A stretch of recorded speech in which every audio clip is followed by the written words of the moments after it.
Bon, merci Olivier pour cette invitation et je mesure un peu la naïveté du titre parce que justement le protestantisme a cette spécificité d'éviter a priori les positions en surplomb et je ne suis pas là du tout pour dire quel serait au fond le devoir d'un médecin protestant, comme si les protestants détenaient une sorte de clé qui serait inconnue des autres praticiens et des autres religions. Simplement, une réflexion d'une trentaine de minutes sur ce qui m'apparaît être l'existence de quelques contradictions dans la vie contemporaine.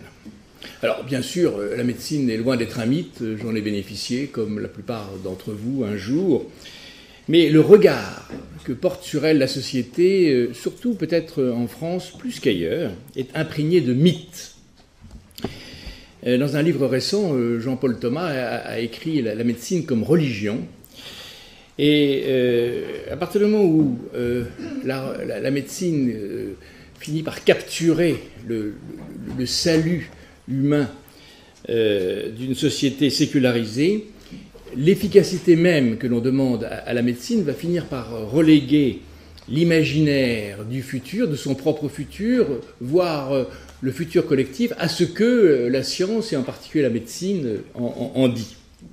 Le salut du corps, donc un peu trivial de dire, se finit par se substituer à celui de l'âme, et on est de toute façon très, très frappé de voir comment les problèmes du corps finissent au fond par être plus perçus avec angoisse au XXIe siècle qu'ils l'étaient au XXe. Cette attitude parfaitement légitime, parce que dans l'information quotidienne, on ne peut pas ouvrir un journal sans savoir comment il faut se nourrir, comment il faut faire l'amour, comment il faut dormir, comment il faut maigrir, grossir, etc. Cette attitude si légitime a des conséquences concrètes qui embarrassent les religions, parce qu'elles ne savent pas très bien comment s'adapter. Alors, soit en renonçant ou en y apportant une contribution plus ou moins maladroite, une contribution spirituelle, parce qu'elles renoncent au fond à apporter une parole, ou alors, comme les grandes religions, elles affirment des valeurs morales, statifiées, et qui sont peut-être aussi décalées qu'inopérantes. Alors, le protestantisme a peut-être dans cet espace de réflexion quelque chose à dire que peut-être les autres religions hésitent à affronter. Et je voudrais prendre quelques thèmes en privilégiant un, parce que j'avais l'impression qu'Olivier Abel voulait que je parle de la fin de vie, mais je ne voulais pas simplement parler de la fin de la vie. Quelques touches comme ça impressionnistes sur ce que serait qu'un enfant cloné pour des raisons ou une autre, ce que c'est que la greffe d'organes, mais quelques minutes, et la fin de vie et surtout la médecine. Parce que la vision protestante, elle se fonde justement sur l'absence de doctrine, et en dehors, donc, on le sait, de la grâce, de la foi et de la Bible, mais sur une façon d'être au monde. Et cette façon d'être au monde, elle n'est pas seulement culturelle, elle est spirituelle. Et je me méfie, comme chacun d'entre vous, de toutes les incantations philosophiques, autant que du matérialisme dénué de toute spiritualité, comme si Dieu était mort et qu'on avait désormais un avenir radieux fondé sur le progrès des sciences. Le protestantisme tente donc d'éclairer des attitudes, non pas en fonction d'un schéma préétabli, mais en étant attentif au réel, tout en cherchant à universaliser son action. Et donc c'est ce paradoxe permanent d'être attentif à ce qui est l'intime, le réel de chacun, tout en se préoccupant de l'universel, mais pas au sens kantien du terme, au sens désincarné du terme, parce que je ne suis pas du tout un spécialiste de Kant, mais quelquefois on est glacé de voir que Kant demande à l'humain une sorte d'inhumanité de comportement. Au fond, la question plus humble, que faisons-nous de notre vie dans un siècle où la science nous propose sans cesse, sinon l'immortalité, mais le recul infini de la finitude.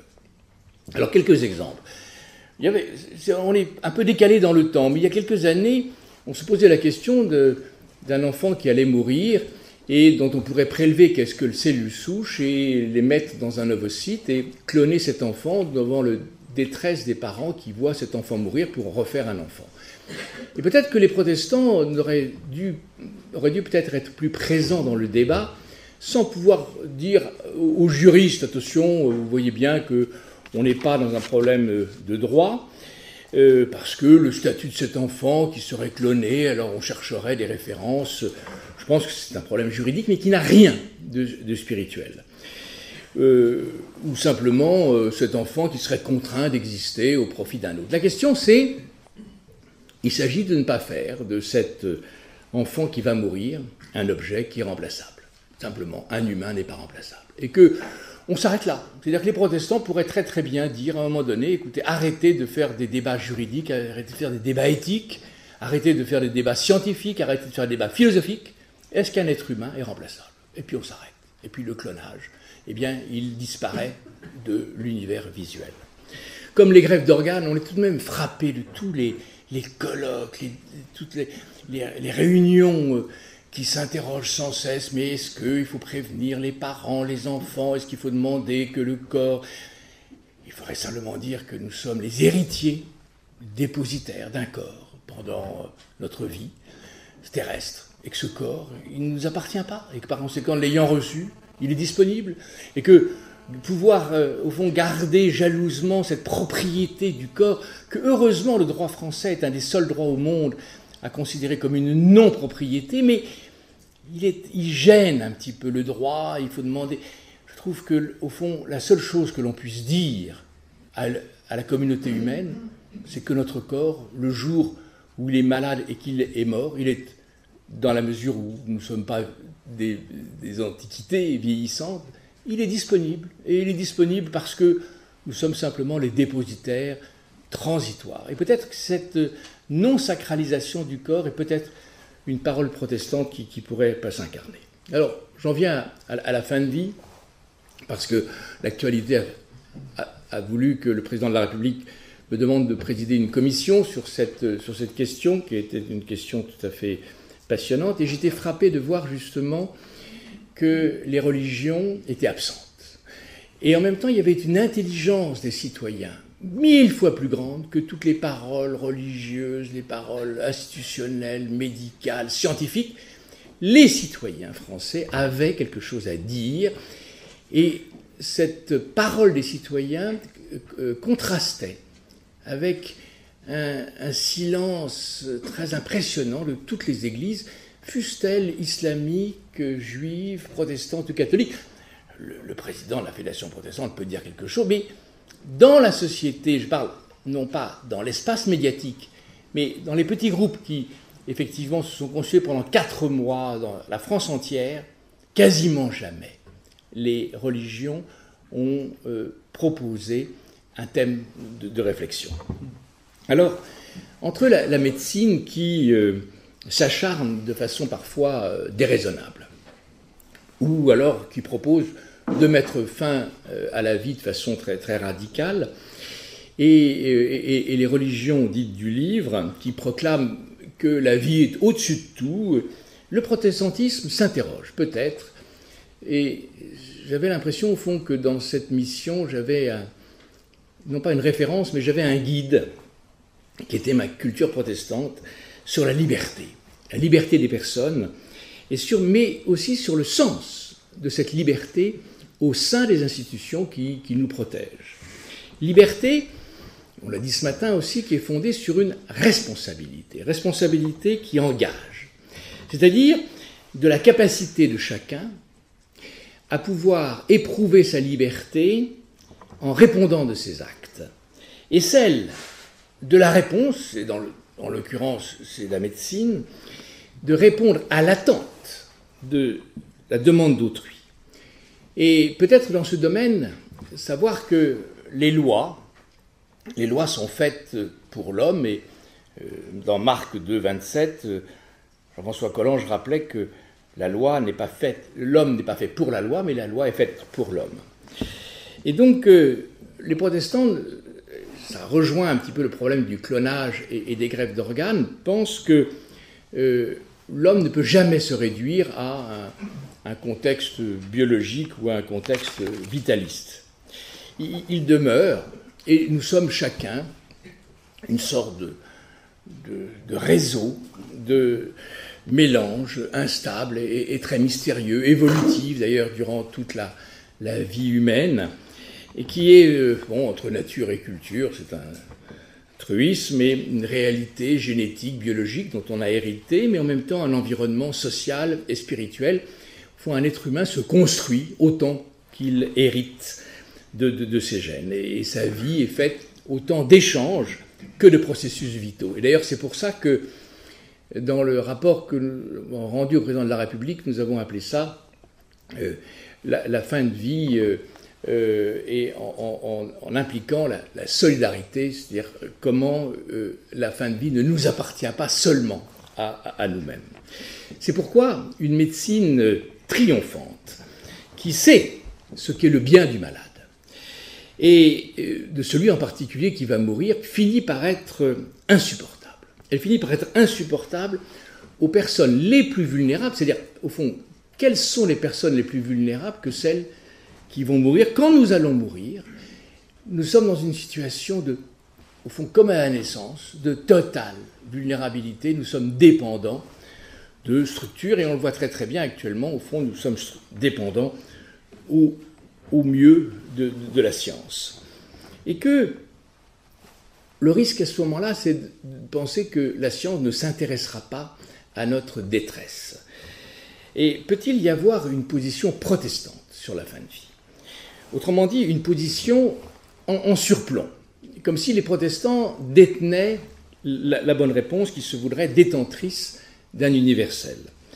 Et c'est ici peut-être que Ricoeur, et c'est pas le philosophe Ricoeur qui m'a appris beaucoup de choses, c'est l'être, c'est l'homme Ricoeur, qui m'a appris qu'au fond, que le protestantisme craignait plus que tout le dogmatisme et tentait sans cesse de faire le lien entre l'incarnation de chacun et la réflexion philosophique. Et je l'ai éprouvé dans un moment de panique totale que j'ai éprouvé au Comité national d'éthique lorsque la question du bébé médicament est venue, et je me souviens avoir dit à ma femme, écoute, au moins là, je ne bougerai pas, parce qu'il y a des limites, on ne fait pas un enfant pour réparer un autre enfant.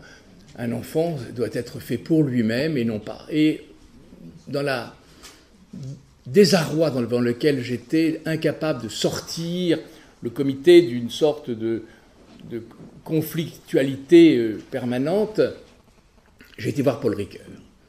Je lui ai dit, voilà, je ne sais pas comment réfléchir. Et très simplement, Paul Ricoeur me demande d'expliquer les choses, et il me dit, alors, vous allez dire à une mère qui a un enfant qui est mort, qui va mourir d'une leucémie, qu'on pourrait le guérir, cet enfant, si elle avait un deuxième enfant qui serait compatible, et par conséquent dont la moelle pourrait servir à faire une greffe et qui sauverait cet enfant. Vous allez dire à cette mère, sur le plan des idées, sur le plan de la philosophie, vous comprenez, c'est d'une violence terrible que de faire naître au monde un enfant pour un autre, et vous allez mettre devant l'angoisse de cette femme, vous allez mettre l'universel philosophique. Moi, je crois qu'à partir du moment où la science peut aider cette mère, sans trahir les valeurs spirituelles, simplement dire qu'elle voudra un deuxième enfant, bon, que cet enfant soit porteur d'un génome peut-être adapté au premier. Et ça m'a beaucoup bouleversé de voir qu'un homme dans la culture philosophique était capable sans arrêt de réfléchir en surplomb, d'être capable de descendre et simplement de se mettre à la portée de cette mère. Et donc, lorsqu'il y a eu le débat sur la fin de vie, où j'ai rencontré un certain nombre de protestants, en particulier de longues discussions avec Pierre Encrevé, la question était unique, en fait. On ne va pas parler sur les soins palliatifs, l'universalité, etc. C'est la question centrale, c'est peut-on aider à mourir? Une société peut-elle déléguer à la médecine le soin d'aider à mourir? Alors, les réponses habituelles, telles qu'on les voit, elles sont plutôt binaires. Non, jamais. au nom de la vie, passez votre chemin. Et la plupart des religions disaient, il n'y a pas de débat, on ne met pas la vie comme opportunément en jeu dans telle ou telle situation. Et d'autres disaient, oui, écoutez, ça ne pose pas de problème, si le malade le demande, c'est un droit de l'homme, sans réserve. Pourquoi le progrès humain, le XXIe siècle, nous sommes débarrassés de tout souci, au fond, de la sacralisation de l'homme, et que nous sommes maintenant dans une société qui, débarrassée de toute imprécation, de tout surplomb, peut permettre à ce que chacun puisse choisir la mort qu'il le souhaite. La question centrale, c'est celle des non-dits. Les non-dits, parce que les non-dits concernent essentiellement l'acharnement thérapeutique. L'acharnement thérapeutique de soigner contre sa volonté ou de soigner par excès, et c'est là où la France se singularise par rapport aux autres pays, en tout cas occidentaux, c'est de considérer que la santé n'ayant pas de prix, eh bien, il y avait toujours quelque chose, il y avait toujours un traitement possible, il y avait toujours une réanimation possible, et que quel que soit son âge, quelle que soit la maladie, eh bien, l'espérance dans la médecine devait justifier une pratique en acte. Et puis de l'autre côté, et au fond, c'était le paradoxe, c'est qu'il y a aussi un courage de pouvoir dire ou de revendiquer l'euthanasie. C'est simplement de ne pas mettre l'euthanasie en premier ou en deuxième, mais autant le non-dit est celui de l'acharnement thérapeutique, personne n'en parle, et en même temps, peut-être qu'il est assez courageux de pouvoir revendiquer ou de dire l'euthanasie. Mais l'euthanasie alors, mais quelle est la place de la valeur vie dans un réseau de valeurs? Quelle est la relation entre la qualité de vie et simplement le phénomène de notre vie vivante, notre incarnation? Cette qualité de vie qui se réduit, et je me souviens avoir participé avec Paul Ricoeur en 2001 à la demande de Bernard Kouchner à une réunion sur ce sujet.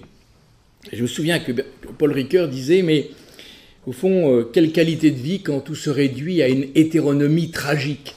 Et en 2013, où il n'y a pas de jour où on ne revendique pas dans notre société une sorte d'autonomie, de liberté, au fond de méfiance devant telle ou telle dépendance, avec ce mot dépendance, qui est un mot tragique, comme si les vieux étaient devenus plus dépendants. Et donc, au fond, la gloire humaine, c'est l'autonomie, c'est la revendication de l'autonomie. Et Paul Ricoeur disait, et je partageais ce sentiment, qu'il existe une place pour l'éthique de la détresse. Éthique de la détresse, c'est quoi? C'est simplement qu'il n'y a pas de bonne solution, mais que entre le bien et le mal, il est difficile de trancher. En revanche, on peut peut-être aider à réfléchir entre le mal et le pire. Mais alors, la question c'est, qui suis-je, en particulier moi, médecin, pour trancher entre le mal et entre le pire? Et c'est peut-être ici que le médecin protestant engage sa responsabilité. Il engage sa responsabilité, il rend compte, il assume, il ne négocie pas. On ne négocie pas un rapport à l'euthanasie. On ne cherche pas ni une réflexion théologique sur une sorte de sacralisation du corps, mais on est à l'écoute de celui qui est dans une situation de plus grande vulnérabilité, car le malade est alors sous ma garde, et je suis responsable de lui. Mais que signifie cette demande? La réponse que je vais apporter, alors là, est effectivement très complexe, car qu'est-ce qui va me mouvoir dans l'acte que je vais pouvoir faire? Est-ce que c'est le fait d'être un jour sur travail, un jour de week-end, un jour de détresse économique? Est-ce qu'il y a d'autres facteurs qui sont étrangers à la personne que je vais accompagner? Et que cet embarras de cette question est absolument essentiel. Je crois alors que l'on peut aider, dans un dialogue singulier, un malade en fin de vie qui demande que sa vie cesse. Mais je pense qu'on doit le faire après avoir réellement épuisé, non pas comme on le dit souvent, les soins palliatifs, parce qu'il n'est pas évident qu'à la fin de ma propre vie, j'aurais envie d'être dans les soins palliatifs. Peut-être que j'aurais envie d'être aidé, peut-être que j'aurais envie d'être, peut-être simplement ne pas être abandonné, mais je n'ai pas forcément envie de passer par ce couloir, en sachant que ce n'est pas donc une espèce de passage éthique. Mais aider à mourir pour se débarrasser de celui qui agonise est la grande question. Car ça peut être une tentation redoutable, que j'ai observée en particulier chez les migrants, en tout cas chez ceux qui étaient à Clichy-sous-Bois, dans les quartiers nord et est de Paris, pour lesquels le mot était porteur d'une extraordinaire angoisse, parce qu'ils pensaient qu'eux allaient être la variable d'ajustement dans le futur, sans parler donc des paramètres économiques. Une mort douce, une mort apaisée, une mort... Dans ces conditions, elle est possible, et peut-être que c'est le sens du rapport que j'ai rendu, ou que nous avons rendu au président de la République. Enfin, un dernier regard sur, au fond, le rapport entre fin de vie et la médecine contemporaine. Je pense que le mot responsabilité est un mot central, mais c'est aussi le caractère, et Paul Ricoeur y insistait. Je trouve qu'on n'y insiste pas assez, et là les Français sont d'une extraordinaire désinvolture ou égoïsme, c'est-à-dire le caractère juste des institutions dans lesquelles qui nous protègent. Nous sommes, au fond, incapables, au XXIe siècle, en 2013, de résister au gâchis, de résister à la surmédicalisation, de résister à la désinvolture économique. Il se trouve qu'actuellement, j'ai la fonction de présider un comité d'experts des données de santé. Eh bien, la société française se refuse à affronter le réel. Elle est terrifiée à l'idée que l'on sache que sa feuille de maladie va permettre que sa maladie soit identifiée, alors que tout à fait anonymisée. Alors on peut se dire qu'avec ce que Snowden, avec tout ce qui apparaît, que peut-être il faut se méfier de la connaissance par les États-Unis de sa feuille de soins qui arriverait. Mais à partir du moment où nous avons besoin, comme la plupart des pays, de construire un futur de la médecine qui tienne compte des personnes âgées, construit des personnes les plus vulnérables, que l'on puisse affronter le réel, et non pas un virtuel tout à fait imaginaire. Accueillir les plus vulnérables, c'est pas simplement d'être gentil, d'être compassionnel comme Madame Boussicot, c'est de penser que les plus vulnérables ne demandent pas à être soignés. Ils demandent à éduquer leurs enfants, à se nourrir, et que la médecine, leur corps, apparaît en second. C'est-à-dire comment penser la vulnérabilité en étant plus sobre soi-même dans la demande que l'on fait à la médecine. Car l'absence protestante de caractère sacré du corps justifie une lucidité critique devant l'acharnement thérapeutique, devant ce qu'on appelle l'abstention déraisonnable. En un mot, l'écoute de la parole du malade, l'écoute, mais une écoute qui n'est pas une écoute polie, qui est une écoute dynamique et qui s'accompagne d'une médecine sobre, une écoute de la souffrance, une attention au corps, mais qui soit débarrassée de cette idée de sacralité du corps qui, je pense, n'appartient pas au protestantisme. En fin de compte, et je vais terminer, un regard critique. Regard critique parce que je pense que le protestantisme doit continuer à protester. Du protestantisme, car sur la médecine d'aujourd'hui, elle doit beaucoup à Paul Ricoeur, qui devrait être d'ailleurs enseigné dans les facultés de médecine, non pas comme un philosophe, mais comme un penseur qui protège la science, qui protège la médecine. En effet, il n'y a rien de plus sot ou de plus dangereux que la confiance aveugle dans la science, ou alors la défiance absolue vis-à-vis du progrès scientifique. On se précipite sur telle médecine indienne, birmane ou tibétaine comme un autre salut. Simplement, l'éthique, elle a pour fonction d'interroger la relation des structures conflictuelles et consensuelles, des sources de la moralité commune.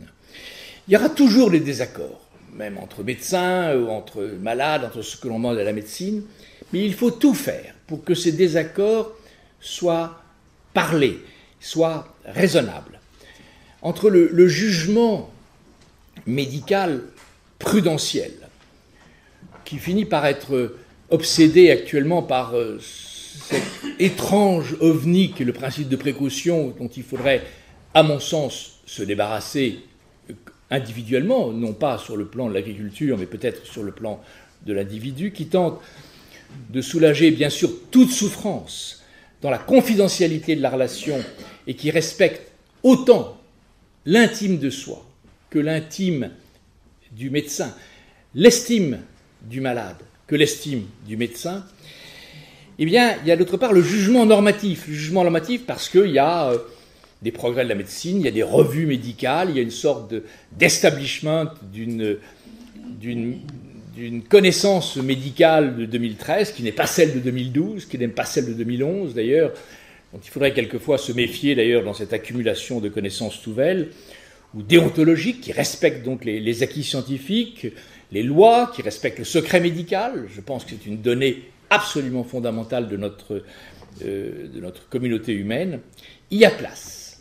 Il y a place pour une mise en tension permanente de l'approche singulière d'une personne, donc de son prochain, mais qui tienne compte de l'appartenance à une même communauté humaine.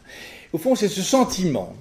Et je trouve que les protestants ont peut-être cet avantage de ne pas être intimidés par une transcendance en surplomb pour pouvoir sans cesse être inquiétés par le lien qu'ils font entre mon prochain incarné dans le sens le plus corporéal, le plus trivial du terme, et ce que cette approche dit de notre communauté humaine où chacun d'entre nous est aussi important l'un que l'autre. Merci.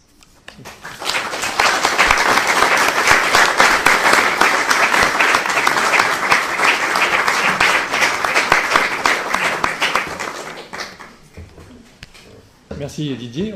On prend le temps de un brin de conversation. Tu as été très sobre aussi dans ton usage du temps et pour un message si riche. Bravo.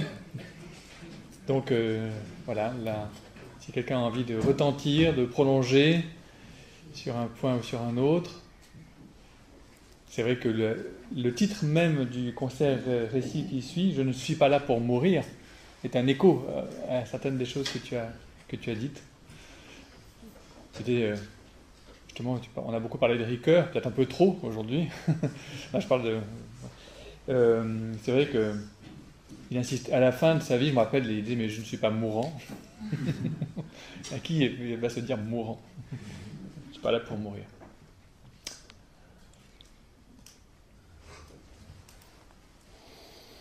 On est sous le.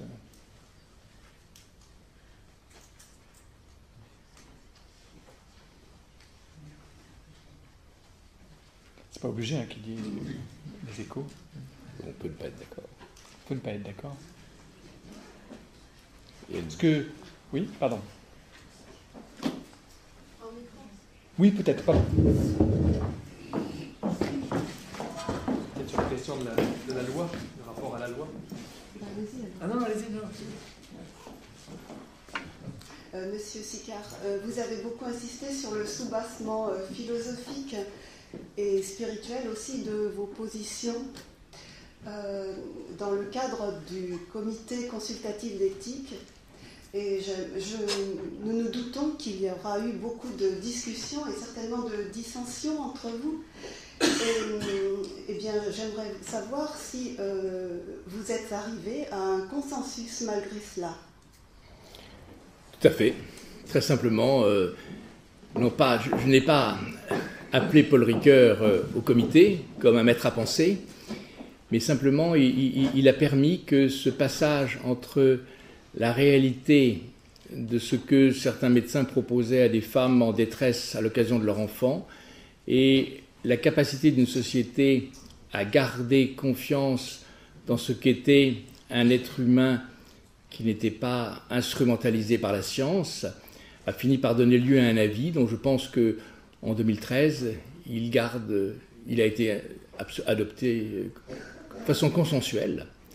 Et que évidemment les médias ont peut-être transformé ça, le comité d'éthique autorise le bébé médicament. Vous voyez très bien comment les médias peuvent rendre compte de façon imparfaite. Mais cet avis demeure comme je pense que les étrangers nous ont reconnu une capacité à adopter un certain nombre d'avis de façon qui maintiennent l'attention et qui ne donnent pas une sorte de ligne de conduite, mais qui maintiennent l'attention, mais qui en même temps finissent par conclure de façon très pragmatique, qui permettent éventuellement telle ou telle situation. Donc Paul Ricoeur, au fond, n'a pas été simplement quelqu'un qui avait une pensée, il avait cette capacité dont je n'ai pas du tout voulu utiliser par respect de l'homme. Je n'allais pas sans arrêt lui demander quelle était la conduite à tenir, mais il avait je pense, une ouverture d'esprit et un accueil des conflits dont il pensait que la résolution était plus importante que quelquefois l'universel. Un mot là pour témoigner, je me souviens d'une fois au conseil, au comité, où tu as été presque seul. C'était au moment où Brice Hortefeux voulait faire passer cette loi sur les tests ADN et en une heure, Didier a retourné le comité, l'a obligé à se réasseoir et finalement a rédigé un avis défavorable. Ça a été d'une extrême rapidité. Car un sens, le problème du coup d'œil dont parlait Pierre ce matin, le coup d'œil dire ça, on ne peut pas laisser passer. Oui. Tout de suite. Un coup d'œil dictatorial. Magnifique, magnifique. Pierre, tu veux dire sur ce débat sur la fin de vie, sur la loi? Un mot seulement, oui, je voulais seulement. D'abord remercier Didier vraiment pour la manière dont il a présenté les choses tout à l'heure, qui est, mon point de vue, absolument admirable. Mais je voudrais savoir ce que tu penses aujourd'hui du processus qui est engagé. Il y a eu ton rapport, il y a eu la position du comité d'éthique, qui devrait déclencher le principe des états généraux. Est-ce que ces états généraux peuvent dire vraiment autre chose que ton rapport? Bon. Et ensuite, est-ce que le président de la République ira jusqu'à une loi? Et dans l'hypothèse où, quelle serait aujourd'hui ta position sur le fait de passer ou non à une loi? Ce que je sais, c'est que après l'avis du comité, sur lequel on peut porter un jugement peut-être un peu critique dans la mesure où je pense qu'il le président actuel a un peu délégué, venant de prendre ses fonctions, il a peut-être un petit peu délégué aux médecins le soin de dire ce qu'il fallait faire. Je l'ai rencontré il y a quelques jours et il m'a dit qu'il considérait que les états généraux étaient passés avec les débats que nous avions faits. Et donc il ne voulait pas les refaire. Mais il fallait quand même qu'il fasse quelque chose. Et donc il est en train de constituer un panel de 60 citoyens choisis par la Sofres et qui, qui on donnera une certaine culture bibliographique, interrogeront un panel de personnalités françaises et étrangères. Donc je crois que ça va se limiter à un seul jour, parce que je pense qu'ils se sont rendus compte que refaire les états généraux après pouvait avoir un côté un peu redondant. Et après, je ne sais pas ce qu'il sera. Parce que quand j'ai rencontré le président de la République, j'étais très impressionné par son écoute et sa capacité pendant 1h30 d'entendre les arguments qui étaient ceux essentiellement de la prudence et de la difficulté avec laquelle une loi pourrait résoudre définitivement cette question qui divisait un peu les Français, et que l'exemple hollandais et belge ou suisse nous montrait qu'une loi non seulement ne résolvait pas la situation, mais était sans cesse en demande de modification de cette loi. Par conséquent, il y a peut-être des domaines où la loi est la chose la plus difficile au monde à écrire. En revanche, qu'une loi qui ne prenne pas forcément position, mais qui revienne sur la nécessité de faire que la loi dite léonétique, qu'il y ait une action sur la médecine qui tienne compte beaucoup plus qu'elle ne le fait du désir des personnes me paraissait essentiel. Et à la fin de l'entretien, dans les 3 minutes, il m'a dit « Écoutez, je vous ai entendu, c'est très bien, mais il y aura une loi. » Alors, donc, je ne sais pas. Mais je crois que lui-même n'est pas du tout un homme qui... au fond, il est épris, comme peu d'hommes politiques le sont, du consensus. Il n'a pas du tout envie de brutaliser... Et surtout, après le débat, je pense, il n'a pas envie de revenir avec un débat sur les... Et moi, j'ai le sentiment qu'il y aura une modification à l'Oletti et qui ira dans le bon sens. Voilà. Merci. Je crois qu'on va arrêter là. Je voulais juste dire un point très important de tout ce que tu as dit, c'est que l'augmentation de la puissance détermine une augmentation de la responsabilité, d'une certaine manière, pour tous les acteurs de cette puissance. Et de l'angoisse. Et du coup de l'angoisse. Et que justement, il y a des limites peut-être à la capacité psychique, à la fois individuelle et collective, à porter l'angoisse. Pour plein de questions, on retrouve ça. Deuxième point, c'est combien la médecine est devenue, la biologie est devenue une fabrique de l'image de l'homme, et donc une fabrique de l'image de Dieu.